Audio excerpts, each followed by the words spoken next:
Hi everyone, I'm Michael, the voice behind the FM Copycat YouTube channel videos. And this is the first video in a new series that I'll be doing. Obviously we're going to be playing with Southampton here. And the approach that I'll be taking in this series of videos will be more geared towards squad building than anything else. I'll basically be trying to build a new team every few years or so, like Alex Ferguson did at Manchester United. The difference will be that when I'm building the new team, I'll be building it around a new tactic that will be based on a classic tactic. So if you want to take a look at the right top corner there, at the manager, that should give you a good clue as to the approach that we'll be taking for the first few years with the Saints. So yeah, the first tactic that we'll be taking a look at in this series will be the diamond tactic that was used by Carlo Ancelotti at AC Milan. Obviously, Paolo Maldini himself would have been part of this, so that's why we've taken him on board. Obviously, he would have played with the likes of Shevchenko, Pirlo, Nesta, that kind of class of players. That's not really available at Southampton, so we'll probably be judging it a little bit more differently as to how successful it's going to go.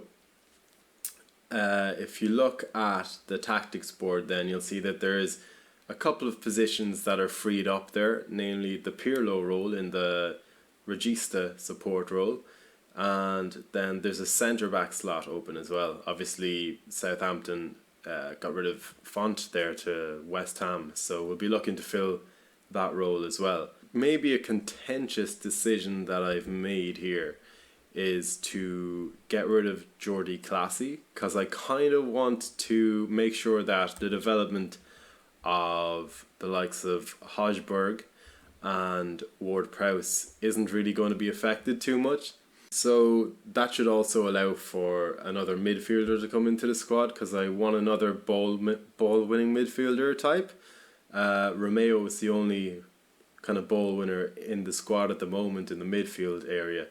And Stephen Davies kind of covers the same kind of area as Jordi Clasie does if you look at the attributes between the two players.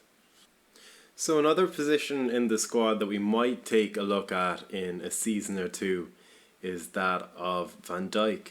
Obviously he's played pretty well in the last season or so for Southampton, but in Football Manager his concentration, his decisions and his marking really leave a lot to be desired, so that could be one position we look to fill, as well as the other couple of positions that we've had a look at. So these are a few players that I've shortlisted, and hopefully we might bring in 2 or 3 of them over the transfer window the next couple of months or so.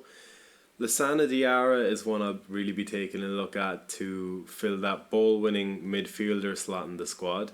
Obviously he's got a great pedigree, having played for France and Real Madrid. Stefano Sensi then.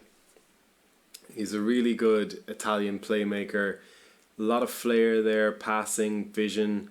He's got what it takes to fill that kind of Pirlo role. He might not turn out to be quite as good as Pirlo was, obviously. Actually, he's also got a bit of a positioning issue, but he's only 20, so maybe we can do something about that if we get him in. So in terms of the players that are already in the squad then, the lineup as you're seeing it is pretty much what I'll be going for when I'm trying to implement the diamond tactic that Milan used.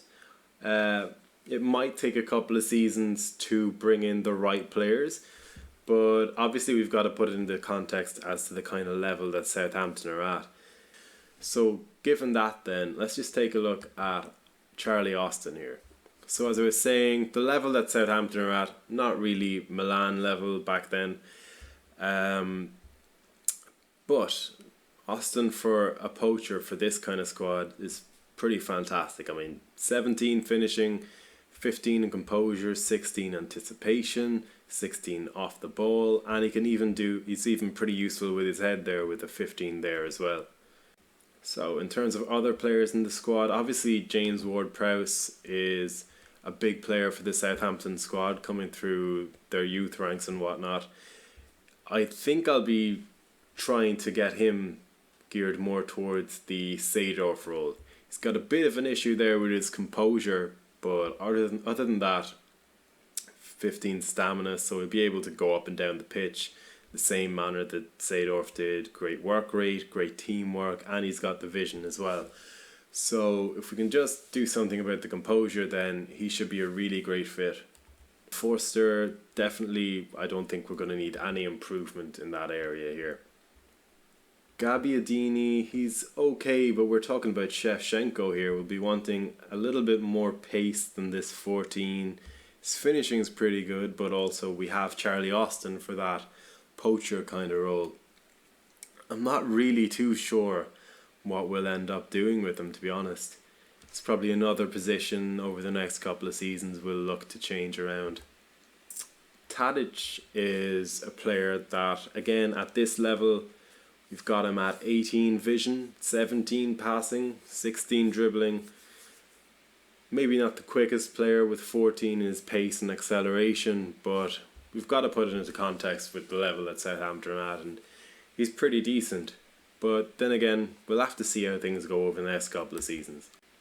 So the actual tactic that we'll be using in this save is one that I've already covered in my tactical videos, my recreation playlist. It's in there. So if you want to give that a look after this video, I'd recommend it, just so you can get the kind of place that we're coming from here. So that's pretty much the end of our introduction video. Catch up with me and Paolo here at the end of pre-season to check out what transfers have been made, how the friendlies went, and what plans are in store for the squad. If you like the video, please give it a like or even share it, and maybe leave a comment if you have something to suggest about the series. Thanks for watching.